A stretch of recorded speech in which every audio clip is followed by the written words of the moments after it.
नमस्कार दोस्तों, मैं doctor Raghav Pujara, naturopathy consultant, life coach. दोस्तों, आज मैं आपके साथ एक ऐसी बात शेयर करने आया हूं कि जिसे सुनकर आप भगवान, ईश्वर, अल्लाह, गॉड, जो भी नाम से उसे पुकारते हैं, जिसमें भी आप बिलीव करते हैं, जो हमारा बनाने वाला है, उसके ऊपर और भी प्यार बढ़ जाएगा। एक ऐसी अद्भुत रचना के बारे में मैं आज आपके साथ बात करने वाला हूं। दोस्तों, महाभारत में कर्ण के बारे में सब जानते हैं, जो दो चीजों के लिए फेमस था। पहला, उसका दान देने का स्वभाव, और दूसरा उसके कवच और कुंडल, जिसके साथ वो पैदा हुआ था और जो अभेद्य थे, जिसके होते हुए उसे ना कोई हरा सकता था, ना कोई मार सकता था। अब ये बात सुन के हम सबको लगता है कि काश हमारे पास भी ऐसा कोई कवच कुंडल होता कि जिसकी वजह से हमें ऐसी बीमारियों से, ऐसे वायरल इन्फेक्शन से डरना ना पड़ता और हम खुलेआम घूम सकते। तो दोस्तों, आज मैं आपको एक बात बताना चाहता हूं कि पृथ्वी पर पैदा होने वाला हर एक बच्चा एक अभेद्य सुरक्षा कवच के साथ पैदा होता है। जी हां, और उसे हम रोग प्रतिकारक शक्ति यानी कि हमारी इम्यूनिटी के नाम से जानते हैं। लड़ाई में अगर हमें पता हो कि हमारी ताकत कितनी ज्यादा है तो हमें लड़ाई का डर नहीं लगता। उसी तरह से अगर हमें पता चल जाए कि यह इम्यूनिटी वो ईश्वर का मनुष्य जाति को दिया हुआ सबसे बड़ा वरदान है, सबसे बड़ा पावर है, इतना ही नहीं, इम्यूनिटी के रूप में खुद ईश्वर हमारे साथ खड़ा है, तो ऐसे कितने ही वायरस आ जाए तो वो हमें डरा नहीं सकते। इसीलिए हमें इस इम्यूनिटी को जानना बहुत ही जरूरी है। दोस्तों, मैं इम्यूनिटी के बारे में बात करूं उससे पहले मैं आपको थैंक यू कहना चाहता हूं, क्योंकि लास्ट वीडियो में मैंने जो डर के बारे में बात की थी उससे आप लोगों ने बहुत प्यार दिया, मुझे पर्सनल कॉल आए और आपने जहां पे एक्चुअल इसकी जरूरत थी, मुंबई है, हमारे महाराष्ट्र के मित्र हैं, दिल्ली है, गुजरात में सूरत है, ये सभी जगह पे आपने उसे फॉरवर्ड किया और मेरा ये वीडियो बनाने का जो हेतु था उसको पूरा करने में आपने मदद की, उसके लिए दिल से धन्यवाद। तो आइए अब बात करते हैं हमारे सुरक्षा कवच के बारे में, हमारी इम्यूनिटी के बारे में। उसके लिए हमें एक किले की रचना को देखना होगा कि पुराने जमाने में जब राजा अपनी सुरक्षा के लिए किले बनाते थे तो सबसे महत्व की बात कि वो उसकी दीवारें इतनी मजबूत बनाते थे ताकि कोई उसे तोड़ ही ना पाए, और जितने भी दरवाजे होते थे वो दरवाजों पर बहुत ही कड़ी सुरक्षा होती थी।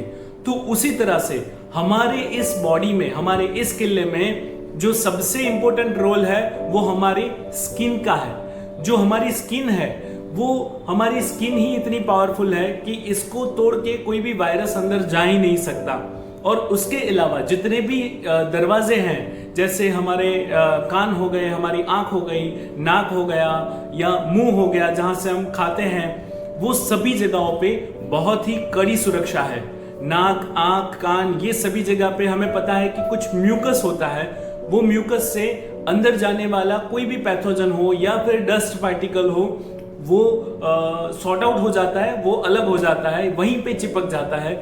मुंह के बारे में बात करें तो अगर खाने में हमसे कुछ गलती हो गई या कुछ छोटी सी चीज भी चली गई तो सबसे पहले यहाँ पे जो टॉन्सिल होते हैं वो उसे रोक लेते हैं और टॉन्सिलाइटिस हो जाता है। फिर भी अगर कोई पार्ट अंदर चला गया तो दोस्तों अंदर एसिड होता है जिसकी वजह से वो पैथोजन टिक नहीं पाता। उसके अलावा और भी नीचे अगर चला जाए तो वहां पे भी सारी आंतों के ऊपर अंदर एक म्यूकस मेम्ब्रेन होती है। वो म्यूकस की वजह से वो इजीली बाहर निकल जाता है, हमारे बॉडी को कोई नुकसान नहीं कर पाता है। ये बात हुई हमारे एक्सटर्नल सिक्योरिटी की, हमारे किले की दीवार के बारे में बात हुई, लेकिन हमारे अंदर का तंत्र भी इतना ही सुंदर है तो हम उसकी बात करते हैं। उससे हम WBC के नाम से जानते हैं, यानी व्हाइट ब्लड सेल, हमारी सेना, आंतरिक सेना। तो इसको हम दो पार्ट में इजीली समझने के लिए दो पार्ट में डिवाइड कर सकते हैं। एक होते हैं हमारे फ्रंट सोल्जर और दूसरे होते हैं हमारे बैक ऑफिस सोल्जर्स। तो पहले हम फ्रंट सोल्जर की बात करें। हमारे शरीर में कहीं भी कट लग जाए तो वहां से खून निकलता है और वो एक दरवाजा बन जाता है पैथोजन को, शत्रु कोष को हमारे अंदर शरीर में घुसने का।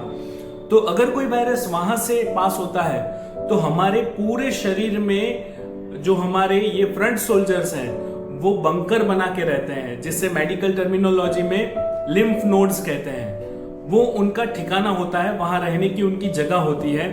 वो वहां से ट्रैवल करके जहां भी कट लगा हो वहां पे जो भी वायरस अंदर घुसा उसे वहीं पे पकड़ लेते हैं, वहीं पे दबोच लेते हैं, उसके आसपास पूरे घुल जाते हैं, उसके साथ फाइट करते हैं, शहीद हो जाते हैं और फिर वो पस के रूप में हमारे बॉडी में से बाहर निकाल फेंकते हैं। और कुछ वायरस ऐसे होते हैं जो हमारे नाक से या फिर किसी और दरवाजे से छुप छुप के अंदर घुस जाते हैं हमारे शरीर में और वो हमारे शरीर में घूमते रहते हैं। तो ऐसे में जो हमारे दूसरे बैक ऑफिस के जो सेल हैं, सोल्जर्स हैं, उसमें से कुछ जासूस कोश होते हैं जो हमारे पूरे बॉडी में हमेशा घूमते रहते हैं और वो पहचानने की, वो जहां भी इंफेक्शन होता है, जो भी फॉरेन बॉडी होते हैं, जो भी वायरस होते हैं, इन्फेक्टेड वायरस, उसे वो पहचान लेते हैं, उसका डीकोडिंग करते हैं और उसका मैसेज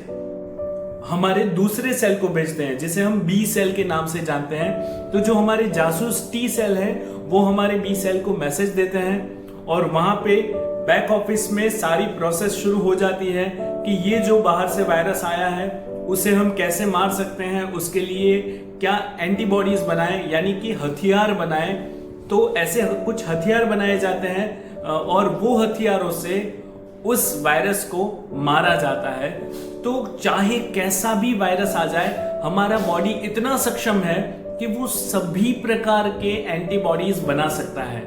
तो दोस्तों, कुदरत ने दवाई हमारे अंदर ही डाल रखी है, जो हमारे सेना के रूप में वो लड़ाई करते हैं। और इतना ही नहीं, वो सिर्फ वो हथियार बनाते हैं, इतना ही नहीं, वो उसकी ब्लूप्रिंट सेव करके भी रखते हैं। उसकी हथियार बनाने की प्रक्रिया और जो कोश, जो वायरस हमारे बॉडी में आया था, वो दोनों की मेमोरी हमारे सेल वो सेव करके रखते हैं, ताकि भविष्य में कभी भी ऐसा कोई भी वायरस आए हमारे बॉडी में तो तुरंत ही उसको मारा जा सके। तो इतनी अद्भुत सेना कुदरत ने हमें दी है और हम उसके राजा हैं। हमारा कर्तव्य है कि हमें इस सेना को संभालना है, लेकिन ये हमारी ना समझ है, हमारी अवेयरनेस नहीं है कि हमारी कुछ गलतियों की वजह से ही ये हमारी सेना बहुत ही वीक पड़ जाती है, हमारी इम्यूनिटी को हम खुद ही तोड़ते हैं। तो मैं आपको धीरे धीरे अलग अलग वीडियो के माध्यम से ये बताता रहूंगा कि किस तरह से हमारी इम्यूनिटी बिल्डअप होती है, किस तरह से वो टूटती है, कैसे हम हमारी स्ट्रॉन्ग इम्यूनिटी को जान सकते हैं, ऐसे कौन से एजेंट हैं जो हमारी इम्यूनिटी को तोड़ते हैं, ऐसे कौन से एजेंट्स हैं कि जो हमारी इम्यूनिटी को बूस्ट करते हैं। तो ये सारे वीडियोस मैं आपको वीडियो के माध्यम से मैं ये सारी चीजें आपको बताऊंगा। हमसे जुड़े रहिएगा और हमारी इस चैनल को सब्सक्राइब कर लीजिए ताकि ये सारे वीडियोस आपको मिलते रहें और इससे लोगों में फैलाते रहिए। धन्यवाद।